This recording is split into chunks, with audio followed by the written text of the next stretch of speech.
Few films have quite the same reputation as The Shawshank Redemption. You'd be hard-pressed to find a single person who doesn't absolutely adore this movie, and for good reason. Shawshank Redemption has proven itself to be a timeless and powerful tale. It's one of the most moving stories I've ever witnessed, and is a must-watch for anyone who considers themselves a fan of film. And of course, this isn't just my opinion.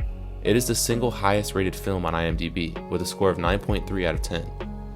It would no doubt come as a surprise then that the movie was initially a flop at the box office. Now this was partially due to it releasing at a time when Pulp Fiction and Forrest Gump were still in theaters. But admittedly, it was probably also due to the name. The Shawshank Redemption isn't a particularly gripping title. The title and advertising were as unsuspecting as the protagonist, which isn't ideal when trying to appeal to a large audience. It wasn't until 7 Academy Award nominations and a theatrical re-release that the film was eventually able to turn a profit. This film had a rocky path to success, to say the least, which is almost poetic considering the subject matter. From humble beginnings, it somehow made its way to being one of the most acclaimed films of all time. Before we begin discussing the film properly though, let's first take a look at the story behind its production. Not quite as dramatic as some other notable productions, the story behind the development of this film is interesting. The Shawshank Redemption is based on a novella written by the one and only Stephen King, although there are many differences between the book and the movie, to the point where the two works function almost entirely differently. The film is mostly the product of one man, Frank Darabont. He saw potential in a story that even Stephen King himself didn't see. Though it took some time from his initial purchase of the story to his eventual completion of a script, the passion is evident. Once he got started, he hit the ground running. The script for the film was written over an 8-week period by Frank Darabont and was eventually picked up by Castle Rock Entertainment. Not without any trouble though. It took the then producer for Castle Rock Entertainment, Liz Glotzer, threatening to quit in order for the script to be picked up by the company. Once the film was picked up, Rob Reiner offered over $2.4 million to direct the film, but Darabont declined, instead taking a massive pay cut in order to direct it himself. In the end, this proved to be the correct decision in my eyes, as the cinematography plays a major role in making some of the most unforgettable moments in cinema history. I don't think Rob Reiner would have done a bad job, but I do think the film is elevated by having the director be the same person who wrote the script. Just 2 weeks after Darabont showed Castle Rock Entertainment his script, he was granted a $25 million budget, and pre-production began soon after.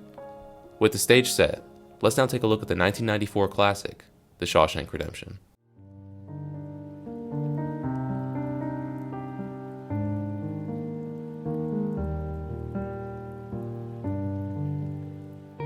As soon as the film begins, we're dropped right into the middle of the action. This is Andy Dufresne, the protagonist of our story. He's being accused of murdering both his wife and her lover after he had discovered she was cheating on him, and all the evidence seems to point to him. He maintains that he didn't commit this crime though. Either way, he's sentenced to serve 2 life sentences in Shawshank State Penitentiary. Immediately after this, we're introduced to Red, a prisoner at Shawshank. He's up for parole and gives a heartfelt speech on just how rehabilitated he is. This seems to be genuine initially, but we soon realize this is all routine to him. From this point on, Red will serve as our narrator for this story. I've stated before how I'm not a fan of narration, but I feel this film is a major exception. Because of the narration, the film has a mostly first-person account of the events here. This allows things to be hidden from the audience without breaking storytelling conventions. We'll get more into that later, however. In his narration, Red describes himself as a con man, a guy who can get things. This introduces us to his character in a way that doesn't distract from the story, because in this very same narration, he mentions a future event taking place in 1949, giving us something to look forward to, and making his comment about him being a con man relevant.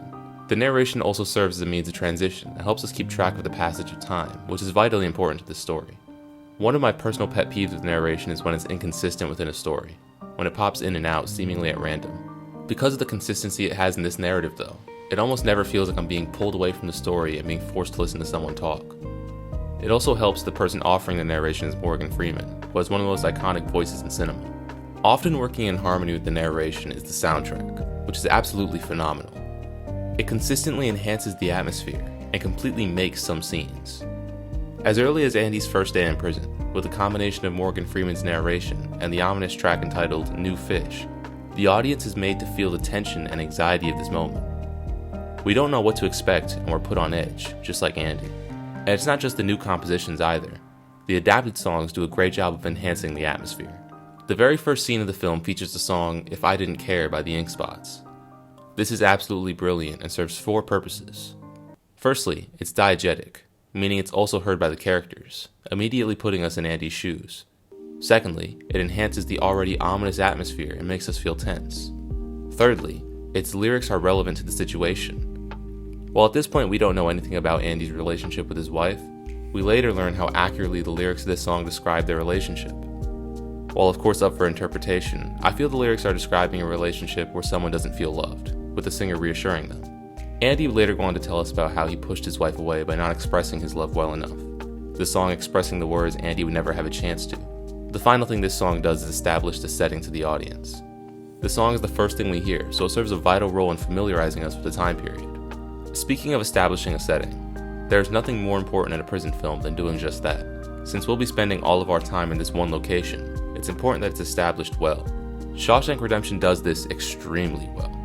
Firstly, we get a peek into the prison before Andy sets foot in it with Red's opening monologue. A big part of establishing a setting is introducing us to the characters. Here, we get a pretty good idea of the types of characters we'll be meeting, as far as the prisoners go at least. With Andy then serving as a surrogate for the audience, we are introduced to the atmosphere of the prison. We are familiarized with the strict disciplinary structure, and the two characters that embody this prison more than any others, Officer Hadley and Warden Norton. At this point, we aren't given any particular reason to view these two as antagonists, however, and by proxy, we don't quite feel the fear we should for the prison. Sure, Hadley probably hit this guy a little harder than he had to, but as the warden brings out, these are convicted felons. Hadley's just doing his job. The film immediately acts to supply us with the stakes necessary to instill real drama, however. Whenever new prisoners arrive, the inmates go fishing, as they put it.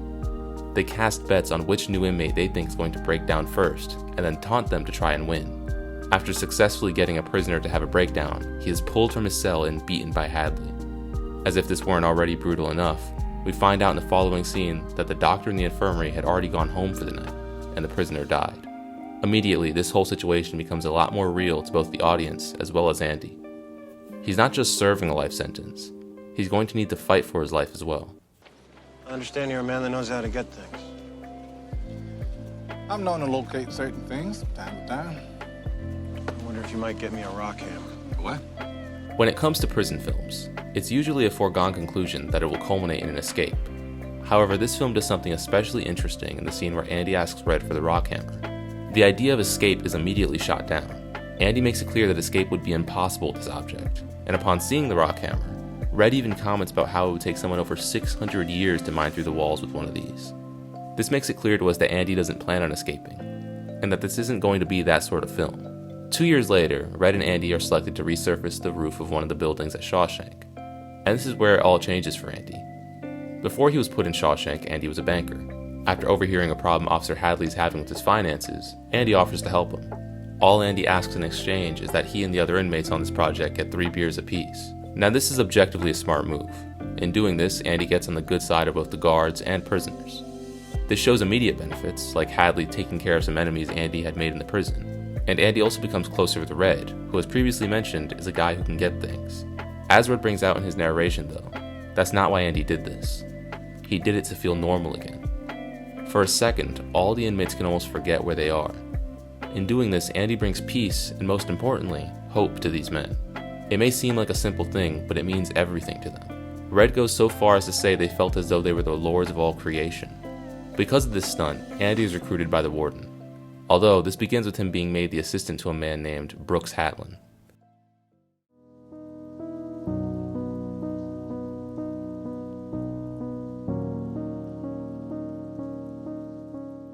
We're first introduced to Brooks much earlier in the film.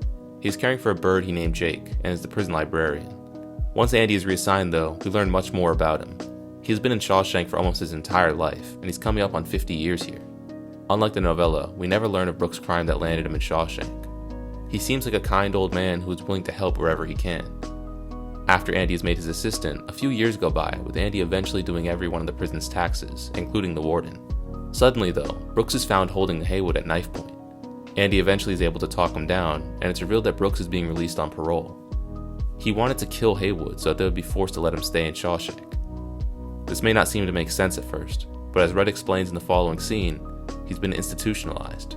Shawshank is all he knows. He spent more than half his life in there. As Red is explaining all this, you get the sense that he's speaking from experience.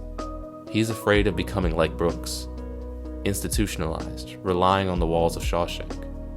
The prison may be what's holding him captive, but it's his fear that's chaining him down. A fear that he's nothing outside of these walls, so he must remain within them. As soon as Brooks steps foot outside Shawshank, a track entitled Brooks Was Here begins to play. For all intents and purposes, the following 4 minutes serve as a short film within the film, and the heart and soul of this narrative. Brooks' experience outside of Shawshank is documented through a letter that he sends back to Andy and the others. This letter is narrated by Brooks as we see what his life was like on the other side. As was previously mentioned, the way this film combines narration and beautiful music tracks helps to establish an atmosphere quickly and add emotional weight. In this case, the atmosphere is melancholic. The audience immediately feels the weight of this moment the second the piano begins. And James Whitmore's performance cannot be understated here either. In his every expression, we see the fear. Brooks later goes on to say he's tired of being afraid all the time, and we see that. What Red had mentioned about how Brooks would be nothing on the outside is proven to be true. He is constantly being demeaned by his manager, the customers at the supermarket, and even whenever he's crossing the street. No one bothers to give him a second look. A particularly heartbreaking moment is when he describes what happens when he wakes up in the middle of the night. It takes him a second to get his bearings and remember where he is. As someone who moved around quite a bit as a kid, I would often experience a similar feeling just after moving to a new house. It's unnerving to say the least. The difference is that I didn't spend 50 years in my previous house. I can only imagine the intensity of that feeling in that situation. A line that I only noticed on my most recent viewing is when Brooks mentions how he's thinking of committing a crime so that they can send him back home. It's delivered so naturally that I didn't even realize that he's talking about Shawshank at first. Shawshank had become his home. There he was important, respected, and educated. Now he's overlooked and forgotten. Because of this, he decides to leave. Instead of hurting someone in order to return to Shawshank though, he takes his own life. Not before leaving a final message, however. Though he is overlooked and ignored, he leaves a message as proof of his existence. Proof that Brooks was here. This is one of the most powerful moments I have ever seen in a film. It is incredibly moving, and you'd be hard-pressed to find someone not brought to tears by it. This establishes new stakes for the audience as well. We realize the danger of becoming institutionalized, and further, the danger of no longer having hope. There's something inside that they can't get to, that they can't touch. It's yours. What are you talking about? Hope. For the past 6 years, Andy has been sending a letter a week requesting additional funds for the prison in order to expand their library. Eventually, his request is granted. Among the items received is a record with the song The Marriage of Figaro. While Andy is left alone in the office, he locks the doors and turns on the PA system, allowing every inmate to hear the piece.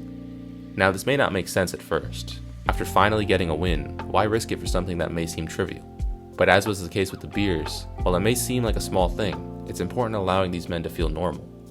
It gives them a sense of freedom and hope. Hope that they were desperately lacking, especially following Brooks' death. Red goes on to say that this song made it seem as though the walls of Shawshank simply dissolved. And this statement is deeper than it initially seems. Yes, for most in Shawshank, the walls represent captivity. They'd want nothing more than for these walls to simply dissolve. But for some, like Brooks at one time and now Red, they found comfort in these walls. Yet through the power of music, Red is reminded of something beyond them, and that something doesn't fill him with dread, but rather it seems hopeful, beautiful. Now naturally, as a punishment for this act, Andy is put into solitary for 2 weeks, but as soon as he gets out, he explains this to Red, how music inspires hope and how necessary it is to hold on to hope in Shawshank. Red tells Andy that hope can be dangerous. He thinks hope has no place here, to which Andy rightly brings out the case of Brooks. Without hope for the future, there's only fear. And while Red thinks hope can drive a man insane, we've seen what fear does, and it isn't any better. Hope is necessary to prevent becoming institutionalized. This mindset can be applied to life as a whole. The future can be faced with either fear or hope. Fear may seem safer, it may seem to keep us in line, but it also limits us.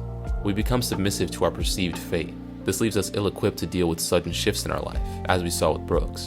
Hope, on the other hand, may seem to be more dangerous. It will require us to feel weak at times as we open ourselves up to new possibilities. It's said quite simply with the phrase, high risk, high reward. Only when we allow ourselves to hope will we reap any reward. Hope doesn't work idly, however, often requiring work on our part as well in order to achieve our desires, as is seen with Andy. Hope doesn't only apply to our ambitions though, we can also simply hope for things to get better, to get out of a situation. If we live in fear, we submit to the predicament. However, if we have hope that it will get better, our mindset will be more positive, and we may even be able to find a way out. And no character embodies hope more than Tommy.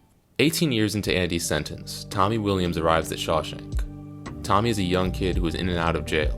Andy has helped quite a few of the guys in Shawshank to get their high school diplomas, and Tommy is looking to do the same. He has a wife and a daughter and is looking to turn his life around. Andy spends the following year teaching Tommy, and the two grow closer.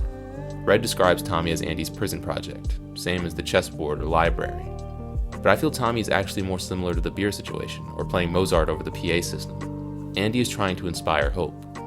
He wants Tommy to have hope for a life outside of prison. The kid has his whole life ahead of him, and shows promise with how diligently he's willing to work. Andy does this expecting nothing in return either. However, as it turns out, Tommy actually ends up being able to inspire hope in Andy. Hope that eventually, Andy may be able to get out of Shawshank. As was previously mentioned, Tommy is in and out of jail. During a stint at another prison, he met a man by the name of Elmo Blatch. Long story short, Elmo Blatch revealed to Tommy that he's the one who killed Andrew's wife and her lover. Upon hearing this information, Andy immediately tells the warden. He wants to get another trial and have Tommy give his testimony. The warden doesn't allow this, however. I mentioned earlier how Andy was recruited by the warden, but that wasn't just to do his taxes. He also handles many money laundering schemes for him in exchange for the library. The warden can't risk letting Andy leave, so he places Andy in solitary for a month. While there, Tommy receives his high school diploma. Interestingly, Andy actually sent in his test without Tommy's knowledge because Tommy was afraid of failing. Even once he receives the envelope, Tommy refuses to open it, with Red opening it instead. Tommy's fear almost stopping him after all the effort he put into getting his diploma. This signifies the importance of holding on to hope.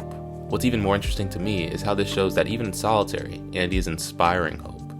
This makes for an interesting dichotomy between Andy and the warden, where Andy inspires hope and motivates others, the warden uses fear. Before Andy's even out of solitary, the warden has Tommy killed. With that, it seems like Andy's only hope of leaving Shawshank is gone.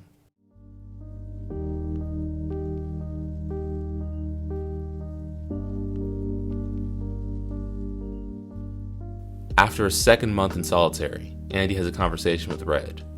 Andy shares his dream with Red, the hope he has for his future. While Red does indulge in this idea for a bit, he does soon shoot it down, referring to it as a pipe dream. In response, Andy says a line that essentially summarizes the main theme of the film. I guess it comes down to a simple choice, really.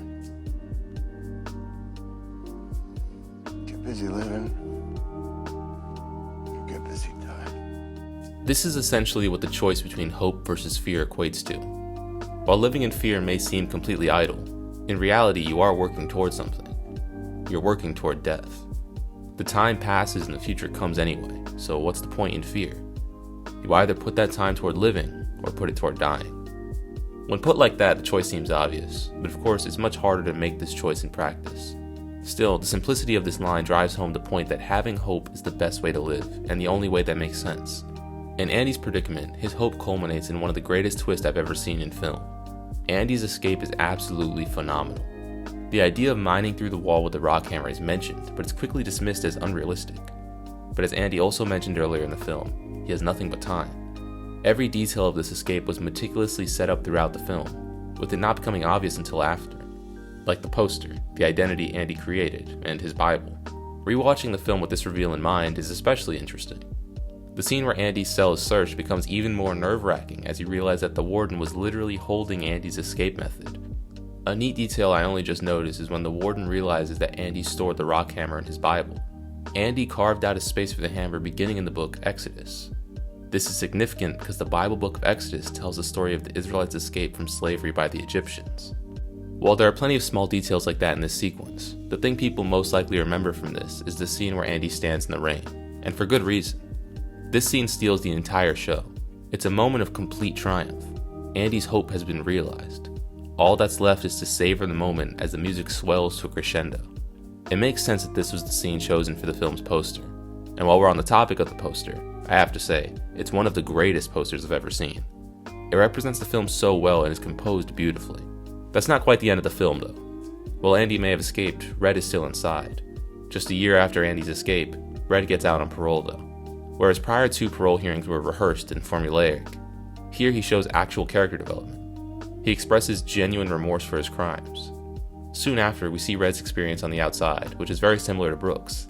The track So Was Red plays in the background as Red narrates his experience. Again, the track is melancholic, but there's also a certain beauty to it in this case. If not for Andy, Red's fate may have been much the same as Brooks. He mentions how it's a terrible thing to live in fear, but fortunately, Andy provided him with the hope necessary to continue. Just before Andy escaped, he gave Red a mission. While it may seem small, giving him something to look forward to was likely the only thing keeping Red going. Andy tells Red where he is through a letter, and Red goes to meet him. What follows is the best bit of narration in the film. As Red goes to meet Andy in Mexico, he repeats the phrase "I hope" 4 times. This coming from a man who previously believed hope to be dangerous. Throughout these events, he's learned the value of hope. In reality, there isn't a large gap between hope and fear.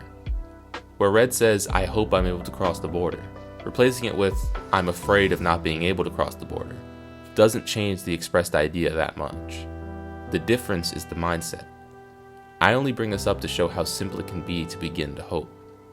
Hope is in the mind, and it motivates to action. It can be powerful, but only you can make that choice. This is an important lesson. I think this is a big reason The Shawshank Redemption is viewed so fondly by so many. It's a feel-good story. It has a unique ability to make the viewer reflect on their circumstances and change their mindset. As the cover to the film states, hope can set you free. While you may not literally escape your troubles as Andy did, you can experience a state similar to the prisoners drinking the beer on the roof or listening to Mozart. Enjoying little moments, seeing them as glimmers of hope, can temporarily set you free, give you the power to go on. As much as this film is about hope, it's also about fear and the negative effects that can have. And the common thread holding these two ideas together is the human mind. Hope and fear are powerful ideas that can greatly alter reality, and they both begin in the mind. Knowing each one of us has this power in our mind should motivate us to use it both for our benefit and for the benefit of others.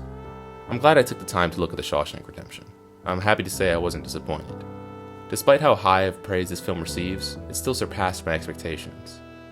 I had an idea to slowly work my way through the IMDb Top 250, and I began doing that with this video. If that sounds interesting to you, let me know in the comments, and subscribe for more videos like this. Thanks for watching.